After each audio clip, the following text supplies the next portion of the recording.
اے موسیٰ کوئی شخص ایسا نہیں کہ وہ عمر بھر میں چاہے ایک ہی مرتبہ ایثار کرے اور میں بروز قیامت اس سے حساب طلب کرتے ہوئے حیا نہ فرماؤں۔ اس کا مقام جنت ہے، وہ جہاں بھی چاہے رہے۔ ایک بار ایثار کرنے والے سے رب حساب کتاب لینے میں حیا فرمائے۔ یہ اتنا بڑا کام ہے، اور یہ ماہ رمضان ہمیں بڑے مواقع دیتا ہے۔ اس مہینے کا ایک نام ماہ مؤاسات بھی ہے، لوگوں کی غم خواری کرنا، بھلائی کرنا، ان کا خیال رکھنا۔ تیرے دربار میں ہم گناہ گار، سیاہ کار، بڑی امید لیے حاضر ہیں مولا۔ ہم نے تقریباً آدھا رمضان غفلت میں گزار دیا ہے مالک۔ کوئی ایسا روزہ نہ رکھ سکے جو تیری بارگاہ میں پیش کرنے کے لائق ہو۔ کوئی ایسی عبادت نظر نہیں آ رہی مولا جو تیرے دربار کے شایان شان ہو، مگر مولا تیرے نیک بندے تجھے راضی کرنے میں لگ گئے ہیں مولا، وہ عبادتوں میں مصروف ہیں۔ تجھے ان نیک بندوں کی مقبول عبادتوں کا واسطہ، جن کے روزے قبول کیے ان کا واسطہ، ہمارے ٹوٹے پوٹے روزے بھی قبول فرما لے۔ جن کے سجدے قبول کیے ان کا واسطہ، ہمارے سجدے بھی قبول فرما لے۔ مجھے نکلنے سے کام لے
اپنی رحمت پہ کر نظر یا رب، ہے مغفرت کا اشارہ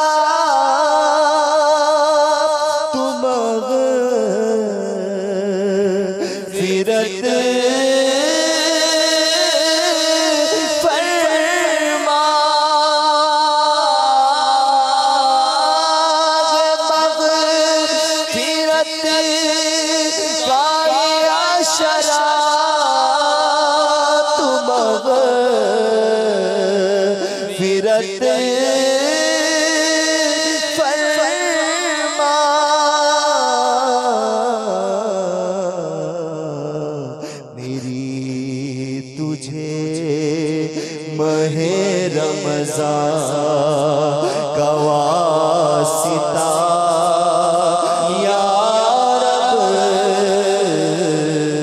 اس کے بعد آپ نے ملاحظہ کیا سلسلہ کامیابی کا راستہ اور امیر اہل سنت دامت برکاتہم العالیہ کے ہمراہ عاشقان رسول کا طعام۔ آدھا رمضان گزرنے تک میری برائیاں اور میری خامیاں کتنی دور ہوئیں، نیز میں تقوی پانے میں کس قدر کامیاب ہوا۔ یعنی تقوی آسان لفظوں میں اگر میں کہوں کہ میں گناہ سے بچنے میں کس قدر کامیاب ہوا، کیا میں نمازی بن رہا ہوں، کیا میں جماعت سے نماز پڑھنے کا پابند بن رہا ہوں، اگر میرے جھوٹ بولنے کی عادت تھی تو کیا وہ میری چھوٹ رہی ہے، میری رمضان مبارک کے علاوہ اگر رشوت دینے کی عادت تھی تو کیا وہ چھوٹ رہی ہے؟ اسلامی بہنیں اپنے حال احوال پر غور کریں اور اسلامی بھائی اپنی کیفیتوں پر غور کریں اور کیا بہتری آ رہی ہے کیا نہیں آ رہی، یا پھر اللہ نہ کرے ایسا تو نہیں ہے کہ جو روٹین کے ساتھ ایک کام ہو رہے تھے وہ تو ہو ہی رہے ہیں۔ ہاں رمضان میں روزے کا اضافہ ہوا ہے، نو ڈاؤٹ کہ یہ ایک پلس ہے، لیکن راتیں جو میری تمیز کے ساتھ اور ایک اچھے انداز سے گزرتی تھی، اب راتیں بھی میری مطلب کہ فضولیات و برباد ہو رہی ہیں۔ نیگیٹو جا رہے ہیں، پوزیٹیو جا رہے ہیں، وہیں کھڑے ہوئے ہیں، کیا پوزیشن ہے پلیز چیک کر لیجئے، کیونکہ قرآن کہتا ہے تم پر روزے فرض کیے گئے تاکہ تمہیں تقوی نصیب ہو، لعلکم تتقون۔ اس انعام کو، تقوی کے انعام کو آیا ہم ماہ رمضان مبارک میں پانے میں کامیاب ہوئے ہیں یا نہیں ہوئے، اس پر غور کرتے رہنا چاہیے۔ ایک حدیث پاک آپ کو بیان کرنے جا رہا ہوں۔ حضرت عبداللہ بن عمر رضی اللہ تعالی عنہما سے روایت ہے کہ رسول کریم رؤوف الرحیم صلی اللہ تعالی علیہ وآلہ وسلم نے ارشاد فرمایا، اے مہاجرین کے گروہ، جب تم 5 باتوں میں مبتلا کر دیے جاؤ تو اس وقت تمہاری کیا حالت ہوگی، اور میں اللہ تعالیٰ سے پناہ طلب کرتا ہوں کہ تم انہیں پاؤ۔ وہ 5 کون سی باتیں ہیں یہ بیان کرنے جا رہا ہوں۔ نمبر 1، جب کسی قوم میں اعلانیہ فحاشی عام ہو جائے گی تو ان میں طاعون اور ایسی بیماریاں ظاہر ہو جائیں گی جو ان سے پہلوں میں کبھی ظاہر نہ ہوئی تھیں، جیسے آج کل ایڈس وغیرہ ہے، کبھی سنا بھی نہیں تھا، اور یہ ایڈس کی بیماری بھی یوں سمجھے کہ فحاشی کا تحفہ ہے، بے حیائی والے جو کام ہوتے ہیں یہ ان کا تحفہ ہے۔ دوسرا، جب لوگ ناپ تول میں کمی کرنے لگ جائیں گے تو قحط سالی، شدید تنگی اور بادشاہ کے ظلم کا شکار ہو جائیں گے۔ نمبر 3، جب زکوٰۃ کی ادائیگی چھوڑ دیں گے تو آسمانوں سے بارش روک دی جائے گی، اور اگر چوپائے نہ ہوتے تو ان پر کبھی بارش نہ برستی۔ نمبر 4، جب لوگ اللہ اور اس کے رسول کا عہد توڑنے لگیں گے تو اللہ تعالیٰ ان پر دشمن مسلط کر دے گا جو ان کا مال وغیرہ سب چھین لے گا۔ اور نمبر 5، جب حکمران اللہ عز و جل کے قانون کو چھوڑ کر دوسرا قانون اور اللہ تعالیٰ کے احکام میں سے کچھ لینے اور کچھ چھوڑنے لگ جائیں گے تو اللہ تعالیٰ ان کے درمیان لڑائی جھگڑا ڈال دے گا۔ فحاشی پھیلی یا نہیں پھیلی؟ بے پردگی اپنے بام عروج پر ہے۔ ہمارے گھر کے اندر دیکھ لیجئے، میں نہیں کہتا سارے گھر، اللہ کی رحمت ہے، کئی گھروں میں فحاشی آپ کو نام کی بھی نہیں ملے گی، لیکن ہے یا نہیں ہے اس کا فیصلہ آپ کر لیجئے۔ بازاروں کا جو حال ہے یہ آپ دیکھ لیجئے، خود آپ کی ٹی وی اسکرین جس طرح کے مناظر دکھاتی ہوگی، جو مدنی چینل سے آگے پیچھے ہوتے ہوں گے، وہ اپنا خود ہی جائزہ لے لیں کہ یہ فحاشی اور یہ بے حیائی اور یہ بے پردگی جو ہے، اور پھر اس کے جو نتائج میں جو بھیانک قسم کی جو بیماریاں ہمارے معاشرے میں آئی ہیں، اس پر غور کر لیں۔ میری اسلامی بہنیں بھی سوچیں، میرے اسلامی بھائی بھی سوچیں، والدین بھی سوچیں، سب سوچیں۔ لڑکیاں اپنی تصویریں غیر لڑکوں کو جو بھیج رہی ہیں، یہ کس فتنے کو دعوت دی جا رہی ہے؟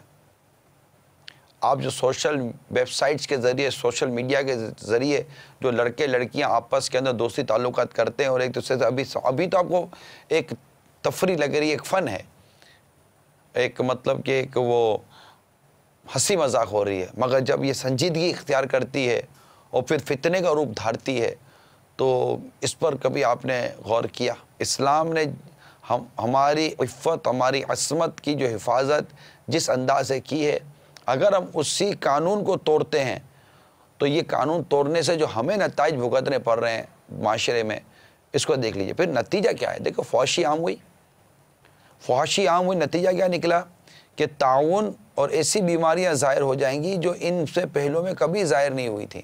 معاشرے میں پنپنے والے کئی گناہ ایسے ہیں جس کو معاشرے کو بھگتنا پڑتا ہے، کرنے والے سب نہیں ہوتے، لیکن چونکہ ہم نیکی کی دعوت نہیں دے رہے ہوتے، ہم برائی سے منع نہیں کر رہے ہوتے، اور بعض اوقات تو ان کی ہاں میں ہاں ملا رہے ہوتے ہیں اور ان کی تائید کر رہے ہوتے ہیں، اور باقاعدہ اس کلچر کو ہم پسند کر رہے ہوتے ہیں، تو نتیجہ یہ نکلتا ہے کہ اس کا خمیازہ پوری قوم کو بعض اوقات بھگتنا پڑتا ہے۔ جیسا کہ اب آپ اس پر آ جائیے، ٹھیک ہے، جب لوگ ناپ تول میں کمی کرنے لگ جائیں گے، اب ناپ تول، سب تو ناپ تول والا کام نہیں کرتے، جب لوگ ناپ تول میں کمی کرنے لگ جائیں گے تو قحط سالی، شدید تنگی اور بادشاہ کے ظلم کا شکار ہو جائیں گے۔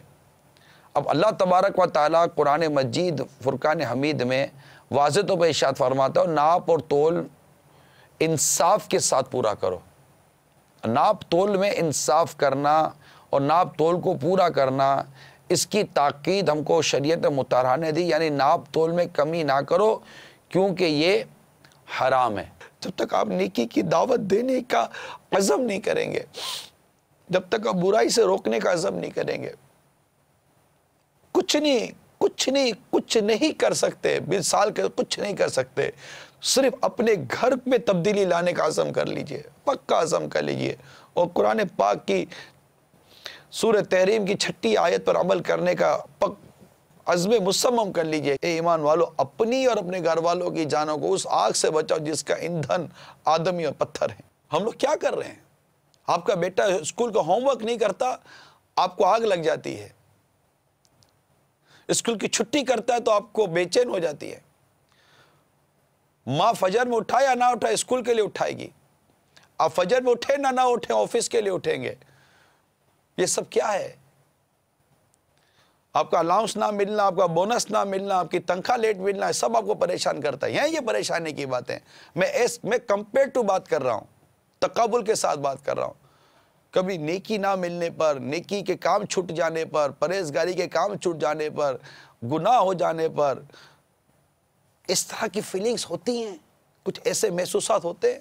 یہ سب سوچنے کی باتیں ہیں میرے میٹھے اور پیارے اسلامی بھائیوں، ہمیں کچھ کرنا پڑے گا۔ فیضان رمضان ہے یہ، فیضان رمضان، فیضان رمضان ہے یہ، فیضان رمضان، رمضان کا مہینہ رحمت لٹا رہا ہے، رمضان کا مہینہ رحمت لٹا رہا ہے، ہر کوئی اس کی برکت سے فیض پا رہا ہے۔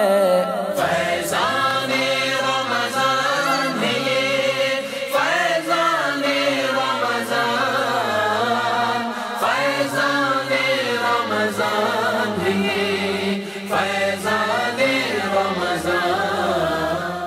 پھر آپ نے ملاحظہ کیا تلاوت اور نعت کے بعد امت پر گوہر افشانی سے لبریز مدنی مذاکرہ۔ مفتی صاحب مزاج شریف اچھے ہیں آپ کے؟ اللہ کا شکر ہے، آپ ٹھیک ہیں؟ لب کریم کی کروڑوں رحمتیں ہیں۔ آپ کی طرف سوال بڑھاتے ہیں حضور۔ جی جی۔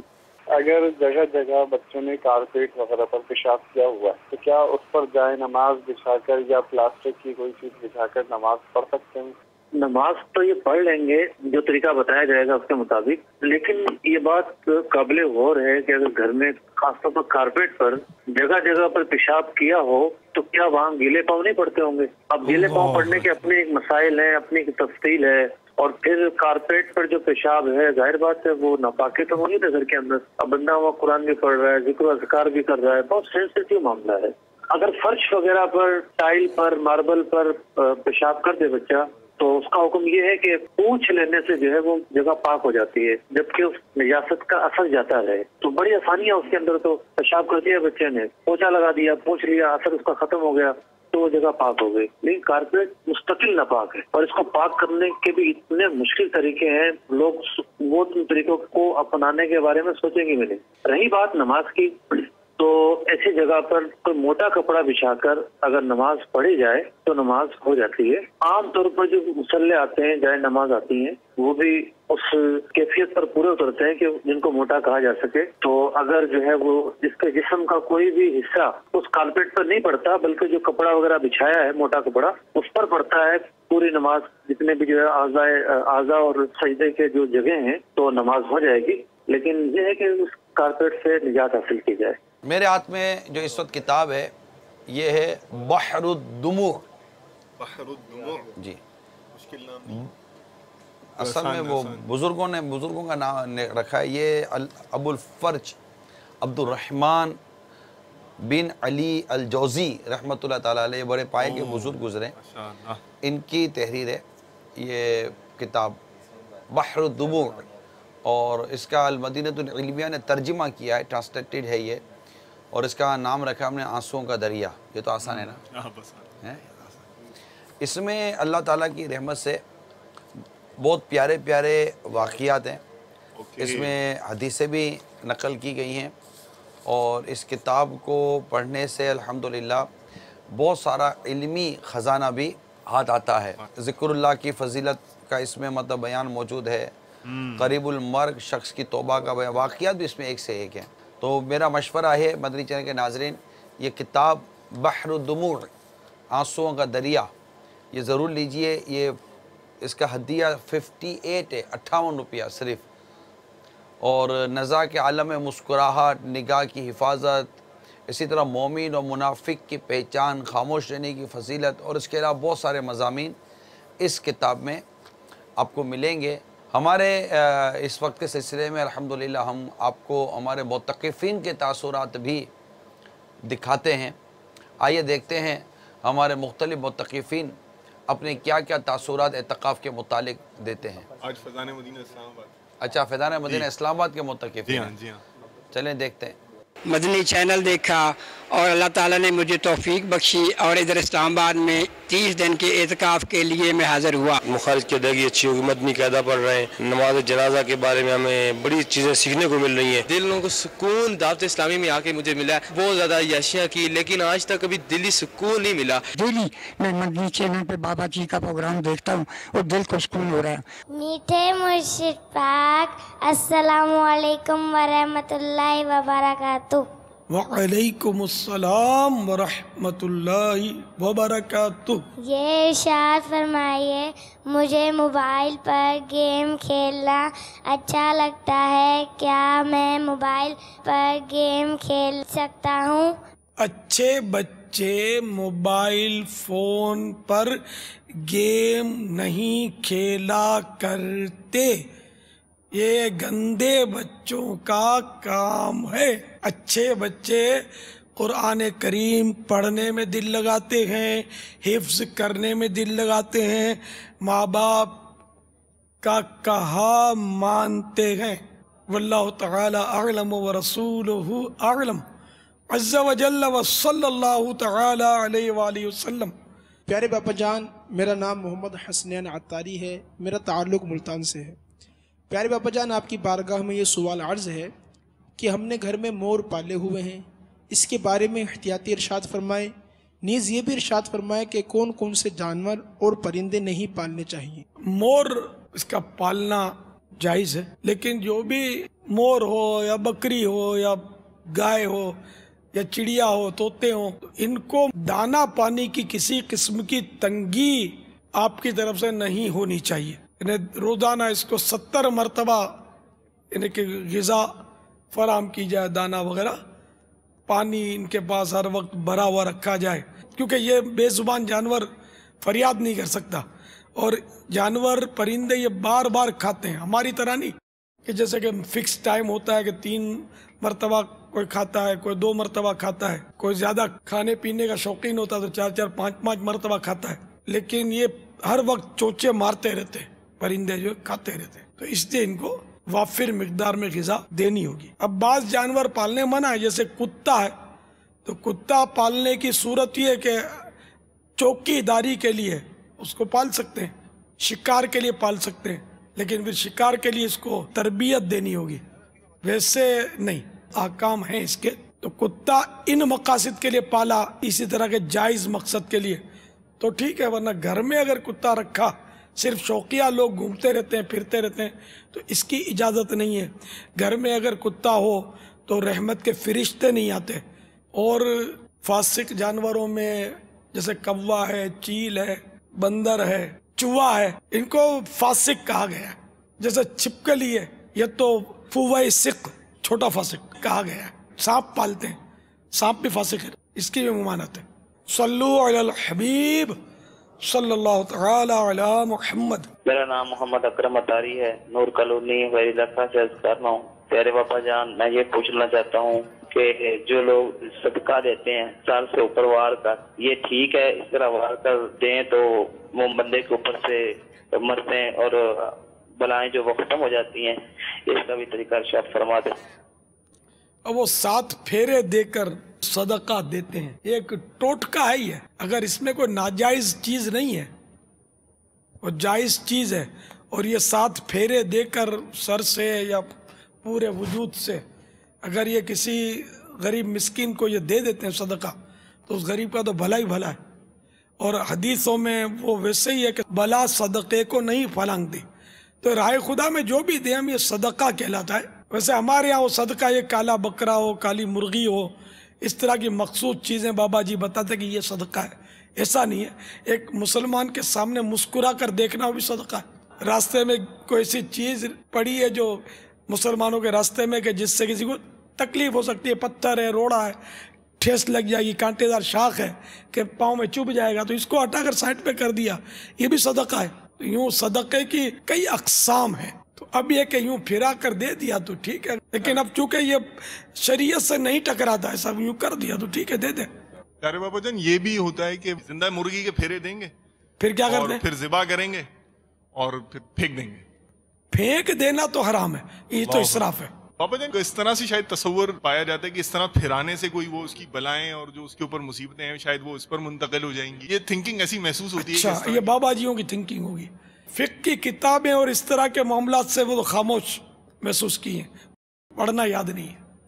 ہاں، جان کے بدلے جان کا صدقہ سرکار اعلیٰ حضرت نے لکھا ہے، جیسے کہ اپنے کو کوئی تکلیف ہے، اس طرح کی کوئی صدقہ دینا چاہتا ہے تو اس میں خون بہانا بہتر ہے، یعنی جانور ذبح کر کے رائے خدا میں دے دے، بکرا ذبح کر کے، مرغی ذبح کر کے، تو وہ ذبح کر کے دینا یہ اچھا ہے۔ ایک یہ بھی ہوتا ہے کہ جیسے پیالہ لیا پانی کا، اب وہ 7 دفعہ جو نا گھمائیں گے، یہ بالخصوص جب وہ شاید دلہن پہ کرتے ہیں یا اس طرح کا کچھ نا، 7 دفعہ یوں کریں گے، اب 7 دفعہ یہ ایسی مکمل ہوگا تو وہ ہاتھ مار کے اس نے پانی گرا دینا ہے۔ اس کو بھی صدقہ اتارنا یا بلائیں اتارنے کے لیے بلا اتارنا، اور یہ صدقہ نہیں کہلے گا، یہ ٹوٹکا یہ اگر ہے تو ایسا کرتے ہو تو۔ وہ دلہن کا تو طریقہ جو یہ کہ مستحب ہے کہ جب دلہن گھر پہ آئے نا تو اس کے پاؤں دھو کر اپنے گھر کے چاروں کونوں میں چھڑک دیا جائے، اعلیٰ حضرت نے یہ لکھا ہے، تو یہ ایک اچھا عمل ہے۔ صلو علی الحبیب صلی اللہ تعالی علی محمد۔ پیارے باپا جان، میرا نام محمد ارسلان اطاری ہے، میں بھلوال سے 30 دن اعتکاف کے لیے حاضر ہوں۔ پیارے باپا جان، سوال یہ ہے کہ اگر والد صاحب کسی کام کے لیے کہتے ہیں اور اسی وقت والدہ صاحبہ بھی کام کہہ دیتی ہیں تو پہلے کس کے حکم کی تکمیل کی جائے؟ رہنمائی فرما دیں۔ اب وہ کام کی نوعیت پر ہے، ماں کا حق جو ہے نا باپ کے حق سے یوں تو زیادہ ہے، لیکن اس میں صورتیں ہیں۔ اب مثال کے طور پر دونوں کہہ رہے ہیں کہ میرے پاؤں دبا دو، تو پہلے ماں کے دبا دے پھر باپ کے دبا دے، لیکن بعض صورتوں میں باپ کو زیادہ ضرورت ہوگی کہ جہاں خدمت کا معاملہ ہو تو ماں کو فوقیت دی جائے گی باپ پر۔ جیسے میں نے پاؤں کی مثال بھی دی آپ کو، تو جہاں خدمت ہوگی تو ماں پہلے، اور جہاں تعظیم کا معاملہ ہوگا تو وہاں پہلے باپ، کیونکہ جو باپ ہے نا یہ آپ کی ماں کا بھی آقا اور حاکم ہے۔ یہ فتح رضویہ شریف میں اس طرح کا مضمون ہے، جو کہ سمندری گنبد نامی رسالہ جو مکتبۃ المدینہ کا شائع کردہ ہے، ماں باپ کے تعلق سے بہت ہی قیمتی رسالہ ہے، سب کو پڑھنا چاہیے۔ جس کے ماں باپ ہیں ان کو بھی پڑھنا چاہیے، اور جن کے ماں باپ فوت ہو گئے ہیں ان کو بھی پڑھنا چاہیے۔ کہ فوت شدہ ماں باپ کے تعلق سے بھی اس میں مدنی پھول موجود ہیں۔ واللہ تعالی اعلم ورسولہ اعلم عز و جل و صلی اللہ تعالی علیہ وآلہ وسلم۔ صلو علی الحبیب صلی اللہ تعالی علی محمد۔ مدنی مذاکرے کے بعد دیکھا سلسلہ فیضان سحری اور امیر اہل سنت دامت برکاتہم العالیہ کی سحری کے مناظر۔ مدنی چینل کے ناظرین، آج سلسلہ فیضان سحری، ویسے ہی ہر سلسلہ یقیناً ہم آپ کے لیے لے کر آتے ہیں، کسی موضوع کو لے کر آتے ہیں، مگر چونکہ 3 پچھلے سلسلوں سے تسلسل ہے، پہلے سلسلے میں مکہ مکرمہ کے فضائل، پھر 2 سلسلوں میں ہم نے فضائل مدینہ منورہ سنے، اور آج جو سلسلہ ہے وہ عشق رسول ہمارا موضوع ہے۔ سبحان اللہ، یہ ایسا موضوع ہے جس کا ٹاپک سن کر ہی یقیناً ہمارے کئی ناظرین جو ہیں وہ خوش ہو گئے ہوں گے کہ آج انشاءاللہ بہت کچھ عشق بھری باتیں کرنی ہیں۔ اعلیٰ حضرت کا وہ شعر ہے نا، آ کچھ سنا دے عشق کے بولوں میں اے رضا، آ کچھ سنا دے عشق کے بولوں میں اے رضا، مشتاق طبع لذت سوزے جگر کی ہے۔ تو آج انشاءاللہ کچھ عشق کے بولوں میں بات کریں گے، کچھ نبی پاک علیہ الصلوۃ والسلام کی یادوں میں گم ہونے کی کوشش کریں گے۔ چونکہ بات عشق کی کرنی ہے، عشق کے بولوں میں بات کرنی ہے، آئیے آپ کو ایک عاشق رسول ہی کا واقعہ سناتے ہیں۔ کتیانہ یہ ہند کا ایک جوناگڑھ اسٹیٹ میں چھوٹا سا گاؤں ہے، وہاں ایک سنگ تراش رہا کرتا تھا، زبردست عاشق رسول تھا اور مدینے کا دیوانہ تھا۔ درود و سلام سے اسے بڑی محبت تھی۔ درود و سلام کی مشہور و معروف کتاب دلائل الخیرات اسے زبانی یاد تھی۔ اس کا معمول تھا کہ جب بھی کوئی پتھر تراشتا تو اس دوران دلائل الخیرات شریف کا ایک جز یعنی باب پڑھتا۔ ایک بار حج کے پربہار موسم میں جبکہ عاشقوں کے قافلے حرمین طیبین کی طرف رواں دواں تھے، اس کی قسمت کا ستارہ بھی چمک اٹھا۔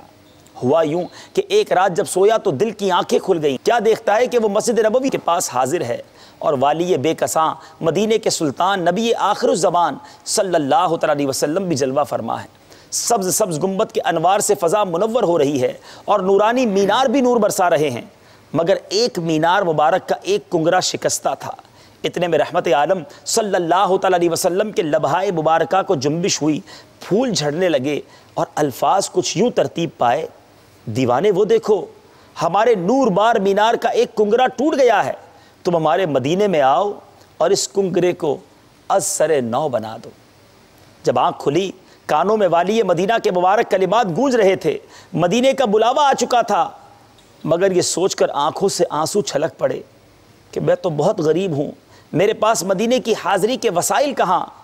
لیکن عشق نے ڈھارس بندھائی، بے تاب آرزو نے دلاسا دیا کہ تمہیں تو خود سلطان مدینہ صلی اللہ علیہ وسلم نے بلایا ہے، تم وسائل کی فکر کیوں کر رہے ہو۔ امید بن گئی اور کیوں نہ ہو، جب بلایا آقا نے خود ہی انتظام ہو گئے۔ چنانچہ دیوانے نے رخت سفر باندھا، اوزار کا تھیلا کاندھے پر چڑھایا اور پور بندر کی بندرگاہ کی طرف زبان حال سے یہ گنگناتا ہوا چل پڑا، کہاں کا منصب، کہاں کی دولت، قسم خدا کی ہے یہ حقیقت کہ جنہیں بلایا ہے مصطفیٰ نے وہی مدینے کو جا رہے۔ ادھر پور بندر کی بندرگاہ پر ایک الگ سما تھا، سفینہ مدینہ تیار تھا، مسافر پورے ہو چکے تھے، لنگر اٹھا دیے گئے تھے، مگر عجیب تماشا تھا کہ کیپٹن کی کوشش کے باوجود سفینہ مدینہ جنبش کرنے کا نام تک نہ لیتا تھا۔ اتنے میں جہاز کے عملے کی دور سے اس دیوانے پر آتے ہوئے نظر پڑی۔ عملے کے لوگ سمجھے کہ شاید ایک زائر مدینہ رہ گیا ہے، مگر جہاز چونکہ گہرے پانی میں جا چکا تھا، ایک کشتی کو بھیجا گیا، اس دیوانے کو ساحل سے اٹھایا گیا، اس دیوانے کو سفینے پر سوار کرایا گیا، نہ کسی نے پاسپورٹ کا پوچھا، نہ کسی نے ٹکٹ کا پوچھا۔ اب جب جہاز کو سٹارٹ کیا گیا تو سفینہ مدینہ سوئے مدینہ رواں دواں ہو گیا، اب جہاز چلنا شروع ہو گیا۔ اے میرے میٹھے اور پیارے اسلامی بھائیوں، اب دیوانہ مدینہ منورہ پہنچتا ہے۔ اب جب وہاں پہنچا، جھومتا ہوا روضہ پاک کی طرف بڑھا۔ جب وہاں خدام حرم جو تھے انہوں نے دیوانے کو دیکھا تو مرحبا کی انہوں نے صدا لگائی اور کہا یہ تو وہی ہے جس کا حلیہ ہمیں دکھایا گیا ہے۔ گویا خدام حرم کو بھی نبی پاک علیہ الصلوۃ والسلام کی طرف سے دیوانے کا حلیہ بتا دیا گیا تھا، یہاں سے اسے بلایا گیا، وہاں انتظام الگ تھا۔ اب ان خدام نے اس دیوانے سے عرض کی کہ وہ کنگرا ہے، اب آپ اسے بنا دیجئے۔ اس دیوانے نے پہلے سنہری جالیوں پر اشک بار آنکھوں سے حاضری دی۔ اب الامر فوق الادب، یقیناً کوئی یہ نہیں تصور کر سکتا کہ گنبد خضرا کے اوپر اپنا جسم لے کر جائے، مگر یہاں چونکہ نبی پاک علیہ الصلوۃ والسلام کی طرف سے بلاوا ملا تھا، اب عاشق تھا، نبی پاک کا حکم تھا، رسیاں بندھوا کر یہ دیوانہ مینارے کے تک جاتا ہے، اس پتھر کے اس حصے کو اس نے جناب وہاں پر کام کیا، مگر جب گنبد خضرا کا اتنا قرب ملا، اس نے گنبد خضرا کی برکتوں کو اتنا قریب سے محسوس کیا، تو کام تو مکمل کر لیا، مگر اب اس کی روح نے واپس آنے سے انکار کر دیا۔ جب یہ دیوانے کو رسیوں کے ذریعے واپس اتارا گیا تو دیکھنے والوں کی چیخیں نکل گئیں کہ دیوانے کی روح اپنے جسم سے پرواز کر چکی تھی، دیوانہ گنبد خضرا پر اپنی جان قربان کر چکا تھا۔ جب تیری یاد میں دنیا سے گیا ہے کوئی، جب تیری یاد میں دنیا سے گیا ہے کوئی، جان لینے کو دلہن بن کے قضا آئی ہے۔ فیضان رمضان ہے یہ، فیضان رمضان، فیضان رمضان ہے یہ، فیضان رمضان۔ 70 گنا بڑھا گے فیضوں کا اجر اسی میں، 70 گنا بڑھا گے فیضوں کا اجر اسی میں، نفلوں کا اجر فرضوں جیسا دلا رہا ہے۔ فیضان رمضان ہے یہ، فیضان رمضان، فیضان رمضان ہے یہ، فیضان رمضان۔ اور ٹرانسمیشن کی آخر میں ملاحظہ کیا یو ایس اے اور کینیڈا کے ناظرین کے لیے پیش کیا جانے والا سلسلہ کیا تباہ کاریاں ہیں جھوٹ کی۔ آج انشاءاللہ ہم یہ سنیں گے مبلغین سے، اور جھوٹ بولنے کے دنیاوی نقصانات کیا ہوتے ہیں، قرآن کریم نے اس حوالے سے ہماری کیا رہنمائی کی ہے، احادیث طیبہ اس بارے میں کیا ارشاد فرماتی ہیں، بندہ جو جھوٹ بولتا ہے اس کا معاشرے کے اندر کیا مقام ہوتا ہے، اور اس کے ساتھ ساتھ قبر و حشر میں اس کا معاملہ کیا ہوگا، یہ اور بہت سارے مدنی پھول آج کے ہمارے سلسلے میں شامل ہوں گے۔ بسم اللہ الرحمن الرحیم۔ موضوع خطير جدا، وأيضا يعني نحن بحاجة ماسة إلى أن نفهم ما هو الكذب. يعني الكذب كما ظاهر يعني ضد الصدق أو عكس الصدق. طيب عادة لا نحتاط في كلامنا، ماذا نفهم؟ ماذا نظن؟ هذا ليس من الذنوب الكبيرة. الكذب من الكبائر. صحيح هناك صور، هناك أنواع، هناك مواضع يجوز فيه الكذب، أو تستطيع أن تقول يكون فيه الكذب صغيرا، ذنبا صغيرا، ولكن عادة يكون الكذب من الكبائر. الكذب يعني ذنبا كبير. الأم، هناك أم تقول لصبيها تعال أعطيك شيء، وهو يأتي إليها ولا تعطيه شيء، فهي كذبة. جب بندہ جھوٹ بولتا ہے تو اس کے منہ سے ایسی بدبو نکلتی ہے کہ فرشتہ اس سے 1 میل دور جو ہے یہ چلا جاتا ہے۔ یہ اللہ تبارک و تعالیٰ کی شان ستاری ہے کہ ہمارے اوپر جو ہے وہ پردہ ڈالا ہوا ہے، ہم جھوٹ بولتے ہیں اور آدمی انسان جو ہے وہ اس بدبو کو محسوس نہیں کرتا، اور اگر بندہ اس بدبو کو جو ہے وہ محسوس کر دے جو جھوٹے آدمی کے منہ سے نکلتی ہے تو کیا مطلب حال ہوگا اس کا، اور جو ورد گرد ہیں ان کا کیا حال ہوگا۔ ما تقول؟ نعم صحيح، الرائحة كريهة تخرج من الذي يكذب، والملائكة تذهب إلى بعيد ميلا. عند بعض الأحاديث الكذب رذيلة محضة تنبئ عن تغلل الفساد في نفس صاحبها، وعن سلوك ينشئ الشر إنشاء ويندفع إلى الإثم من غير ضرورة مزعجة أو طبيعة قاهرة. ولقد حذر الإسلام من الكذب ونهى عنه. فعن أبي هريرة رضي الله تعالى عنه عن النبي صلى الله تعالى عليه وآله وسلم قال آية المنافق ثلاث إذا حدث كذب. منافق کی 3 نشانیاں ہیں، جب بولے تو جھوٹ بولے، وَإِذَا وَعَدَ أَخْلَفَ، وعدہ کرے تو وعدے کی خلاف ورزی کرے، وَإِذَا ائْتَمَنَ خَانَ، اور جب اس کے پاس امانت رکھی جائے تو وہ امانت میں خیانت کرے. وعنه أيضا رضي الله تعالى عنه قال قال رسول الله صلى الله تعالى عليه وآله وسلم كفى بالمرء كذبا أن يحدث بكل ما سمع. سچ بولیں، لیکن سچ بولنے کا مطلب یہ نہیں ہے کہ اگر آپ کو کسی مسلمان کا عیب پتہ چل گیا ہے تو آپ اس کے عیب کا ڈھنڈورا پیٹتے پھریں اور لوگوں کو بتاتے پھریں اور یہ بولیں کہ میں سچ بول رہا ہوں. مسلمان کے عیب کی پردہ پوشی کرنی چاہیے، اور جو اپنے مسلمان بھائی کے عیوب کو چھپائے گا کل قیامت میں اللہ تبارک و تعالیٰ اس کے عیوب کو جو ہے وہ چھپائے گا. اور جھوٹ بولنے والے شخص کو چاہیے کہ وہ یہ یاد رکھے کہ اللہ تعالیٰ اسے دیکھ رہا ہے کہ وہ جھوٹ بول رہا ہے، اور اگر اللہ تعالیٰ ناراض ہو گیا تو پھر میرا کیا بنے گا. یہ بھی ہمیں بتایا گیا مدنی پھولوں کے اندر جو انگلش میں بیان ہوئے کہ جھوٹ یہ وہ گناہ ہے جو سب سے پہلے شیطان نے جو ہے وہ بولا تھا.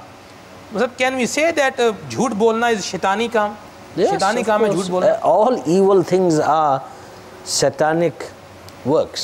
شیطانی کام ہے، سارے برے کام یہ شیطانی کام ہے. ہم اللہ تبارک و تعالیٰ کے بندے ہیں، رحمان کے بندے ہیں، محبوب رحمان صلی اللہ علیہ وسلم کے غلام ہیں، تو ہمیں یہ زیب نہیں دیتا کہ ہم اپنی زبان سے جو ہے وہ جھوٹ بولیں. فیضان رمضان، فیضان رمضان، فیضان رمضان، رمضان رمضان رمضان رمضان رمضان رمضان، فیضان رمضان، رمضان رمضان رمضان